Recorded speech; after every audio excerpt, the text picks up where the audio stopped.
Welkom terug by ons. Vandag praat ons oor kunsmatige intelligensie. Soos ons almal dit ken, AI. Dit maak dit net bietjie makliker. Dit is ChatGPT, Gemini, Meta, al hierdie nuwe goed wat ons nou al almal van gehoor het en die kinders weet as ek my hier intik, doen hulle my huiswerk. So, kom ons praat oor AI. Mense, dis alomteenwoordig en dis 'n groot woord. Dit is daar buite. Dis nie 'n program wat jy koop wat beperk is tot wat jy kan doen nie. Jy kan letterlik alles doen. Jy kan enigiets vra, jy kan enigiets doen. As jy verbeelding het, gaan dit werk. Daar is baie voordele, mense. Soos wat ons gepraat het voorheen met voordele, dit is fantasties vir leer. Jy kan met AI programme aanpas, jy kan leerplanne aanpas om spesifiek vir jou kind te wees. Dit bring hulle sterkpunte en swakpunte na vore. Dit help hulle met elke liewe detail wat daar is. Hulle bereik hulle volle potensiaal daarmee. AI kan gebruik word in onderwys. Soos wat ek voorheen gesê het, daar is spesifieke goed wat ons kan gebruik vir kinders wat sukkel, vir kinders wat ekstra hulp nodig het. AI kan vir jou 'n vraag lees. Dit kan jou antwoord vir jou tik as jy dit verbaal gee. Ons noem dit read and scribe. Daar is programme vir disleksia. As jy nie jou nommers kan skryf nie, is daar programme wat jou kan help daarmee. Wat goed is van AI, is dis vreeslik interaktief. Vir ons kinders, dit herken jou gesig. Jy kan voice commands gee. Jy kan praat met hom en hy doen wat jy sê. Dit leer ons kinders. Dan kan ons daaruit leer om te kommunikeer. Hoe tik ek 'n vraag in, sodat ek die regte antwoord kry? Hoe vra ek wat ek nodig het, en ek kry al die inligting? Jy moet dink om reg te vra.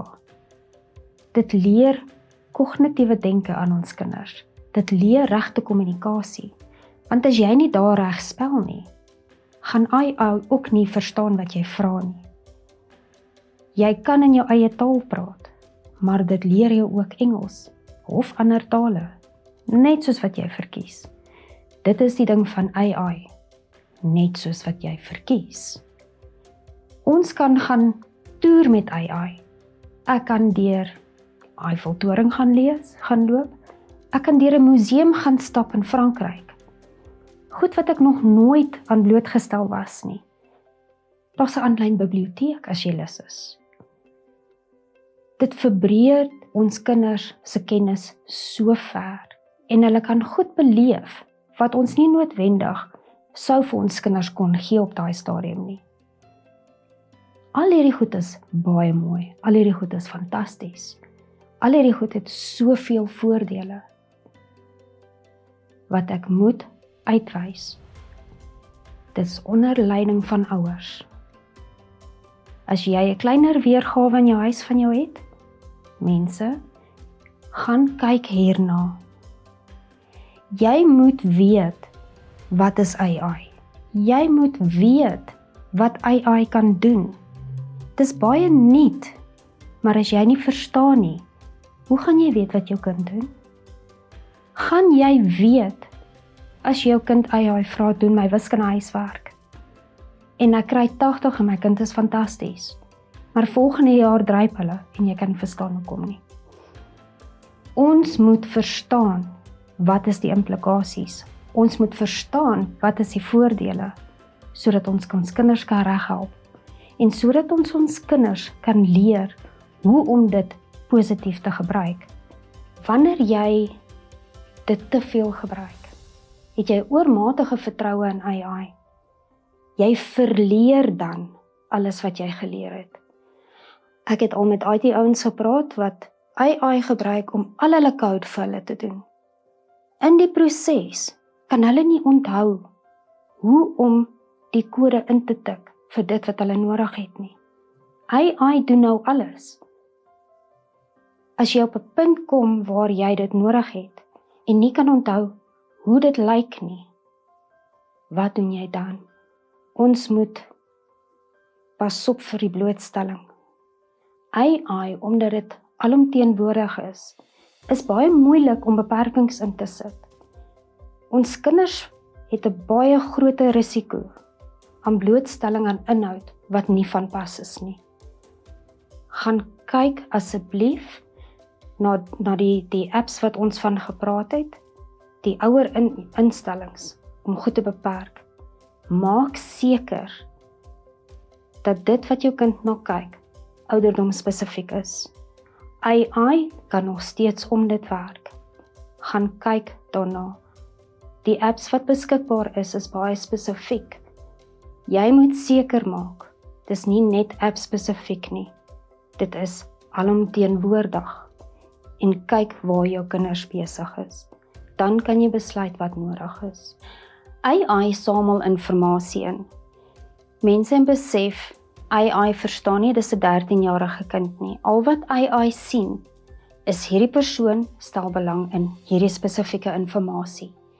En hulle stuur vir jou nog, en dit sluit in advertensies. Daar is geen etiese komitees op hierdie stadium wat AI beheer nie. Diskriminasie kom daarin. Hulle stel nie belang in stereotypes nie. Dit leer ons kinders om nie te kyk met wie hulle praat en waaroor hulle praat en of dit eties korrek is wat ek nou sê nie. Ons as die ouers moet die grense instel. Ons moet ons kinders leer met wie praat hulle. Ons moet ons kinders leer waaroor praat ons. Is dit van pas vir jou as 'n kind? Ons moet ouderdomsgeskikte programme toepas. Ons moet die beperkings vir ons kinders insit. En nie net insit nie. Ons moet daai gesprek hê om te sê, hoekom ons dit doen. Wat is AI? Wat is jou risiko? En hoekom het ek nodig om jou te beskerm? Daar is heelwat praktiese raad wat Adri met ons gedeel het. En ek weet ek gaan 'n paar goed herhaal. Maar mense, AI is anders. Dis nie 'n speletjie wat jy net bietjie gaan speel nie. Dit is nie net 'n fliek wat ek bietjie gaan kyk en dalk is daar 'n vloekwoord nie. Dit is alomteenwoordig en dit is gevaarlik as jy nie weet wat dit beteken nie. Daar is fantastiese goed daar buite vir hulp. Maar daar is ook baie groot risiko's. Want dit is alles. As jy daaraan kan dink, gaan jy dit kan doen. Beperk jou kind se skermtyd en monitor hulle aktiwiteite. Kyk waar is hulle besig. Want ons weet ook nou, net as deel van Facebook. Al is jy in Facebook, kan jy AI gaan vra om vir jou te soek. So dit maak nie saak waar ek rond is nie. Ek kan AI vra vir enigiets. Enigiets wat ek kan dink, enigiets wat ek kan belangstel in enige program of sosiale media wat daar buite is. Ons moet monitor waar ons kinders rond beweeg. En wat is die vrae wat hulle vra? Hê 'n gesprek. Jy as ouer kan beter antwoord op 'n vlak wat jou kind kan verstaan. Praat met jou kind en bly op hoogte. Dit is jou verantwoordelikheid om te weet wat daar buite is. Baie van ons is bang vir tegnologie. Baie van ons is onseker. Daar's so baie. Hoe weet ek waar is hulle? Hoe weet ek wat om na te kyk? Luister na hulle gesprekke. Jy sal sien en jy sal hoor die name wat hulle noem. Gaan kyk daarna. Gaan kyk wat dit is. Gaan kyk wat jy kan doen daarop. En gaan kyk wat se vrae kan jy vra. Gaan kyk wat se gemeenskappe jou kinders mee gesels. Leer deur AI. Jy kan self die vraag gaan vra. Hoe doen ek beter? Hoe leer ek my kind? Want AI is hier om te bly. Dit is waar ons kinders heen gaan. Dit is die werk wat ons kinders gaan doen eendag. Hulle gaan programmeer. Hulle gaan bots maak om al die advertensies te doen. Dit is ons toekoms en dit is hoekom ons dit moet verstaan. Dit is baie, baie belangrik. Ek wil julle los met onthou, dis alomteenwoordig. En is dit nie wat ons in die Bybel lees nie, mense? Die Here is alomteenwoordig. Dit behoort vir jou te sê wat hy eintlik dan is. Vertrou in die Here om jou te lei. Bid vir jou kinders dat hulle die regte keuse sal maak en dat jy versterk sal word. Want 'n alomteenwoordige intelligensie kan nie 'n goeie ding wees nie. Volgende gaan ons vir julle bietjie meer vertel van dubbelverslawing. Want soos AI is dit nog iets wat sy kop begin uitsteek. Lekker dag vir julle.